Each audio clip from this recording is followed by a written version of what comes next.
السلام عليكم ورحمة الله وبركاته. أهلا بكم في محل شغل عطارين قناة العشاب الصغير. كل عام وأنتم بخير. عدى رمضان وعدى العيد، طبعا خلصنا بقى خلطات الأكل، وجينا بعد العيد بوظنا الشعر بالمكوى والفرد والبروتين والكرياتين والحاجات الكتيرة اللي هلم جرة. تعالوا بقى نصلح اللي احنا بوظناه.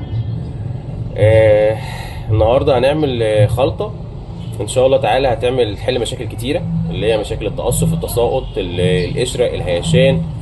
ممكن تشتغل على الإطالة شوية أو تجديد فروة الشعر. تجديد فروة الشعر بتحتاج حاجتين. الحاجة الأولانية حاجة منشط للدورة الدموية، وحاجة تقضي على القشرة. طيب المكونات بتاعتنا هتبقى إيه؟ أول حاجة معايا في المكونات روزماري، وهو ده الشكل بتاعه، لأن في نسبة كبيرة أوي بيبقى مغشوش حاليا دلوقتي، اللي هو الكسر بتاع البقدونس والكرفس بيبقى مخلوط عليه، مبيبقاش بالجودة دي ومبيديش نفس النتيجة. تاني حاجة حبة البركة، تبقى بالشكل ده، ممكن تبقى في المسمار. وطبعا كل مكان موجود فيه الوردة بتاعته جودته بتبقى أعلى، كل مكان تخين مش رفيع برضو بتبقى جودته أعلى، يبقى بالشكل ده. رابع حاجة معانا ورق سدر، وياريت برضو يكون من مكان موثوق منه، سواء مطحون او ورق. بيتلخبط في حاجة اسمها ورق السرسوع، وده رخيص جدا، يمكن الكيلو بتاعه لا يزيد عن 15-16 جنيه. خامس مكون معايا وهو نبتة معروفة جدا بتنشيط الدورة الدموية، بتشتغل في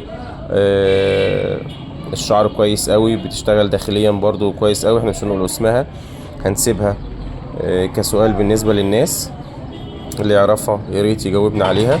وبكده يبقى احنا جملنا الخمس مكونات بتوع تونيك الشعر. ده شكلها بقى بعد ما طحناها. تعالوا بقى نشوف هنستخدم المكونات ديت ازاي. ورق سدر، حبة بركة، قرنفل، واللي هو الاساسي معانا هيبقى الروزماري، وعشبة هنسيبها للاخر، وهي هتبقى مش سر ولا حاجه، بس يعني هي نادر قوي ان حد بيستخدمها، لان فوائدها كتيره وبتتحط في الخلطات بدون ما حد يذكر اسمها. هنسيب صورتها، واللي يعرف اسمها يقول لنا ونقولها لكم المره اللي جايه ان شاء الله تعالى. الخلطه بتاعتنا دي بتستخدم بطريقتين. الطريقه الاولانيه ممكن اخد منها معلقه على كوبايه ميه وميه مغليه، واخد الميه بتاعتها واعجن بيها الحنه. انا الحنه كده كده اساسي معايا، مفيش فيها نقاش. حتى الناس اللي هي عامله صبغات وكلام زي كده لازم حنه، فيقول هتغير لون الشعر، اقول له انا اسف والله انا مش عارف اشتغل من غيرها، لكن هي الحنه اساسي معايا. بعجن بيها الحنه، بضيف عليها بعض الاضافات اللي هي تنشط معايا الدوره الدمويه، تزود لي نسبه فيتامين زي بيضه، زي الزبادي، الليمون، الفيتامين سي. كل ده الخلطه دي بضيفها مع الحنه، بحطها على الشعر، تدي معايا خلطه قويه جدا جدا جدا، وخصوصا لو انا عملت الموضوع ده مره او مرتين في الاسبوع، بس انا مش عايز اكتر من كده. في طريقه تانية، ان انا بحط مثلا الحنه مع مجموعه الاعشاب مع الميه، مع شويه ميه مع بيضه وزبادي، واعملها زي لبخه واحطها كلها على الشعر برضو تونيك، واحطها على الشعر كده. انا معايا طريقتين لاستخدام المجموعه اللي معايا. بجد اللي هيستخدم المجموعه دي هتفرق معاه جامد.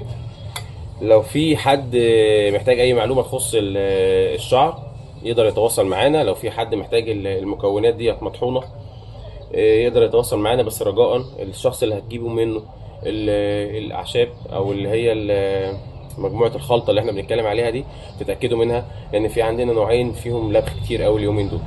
نشوفكم على خير في حلقه جديده من حلقات العشاب الصغير. السلام عليكم ورحمه الله وبركاته.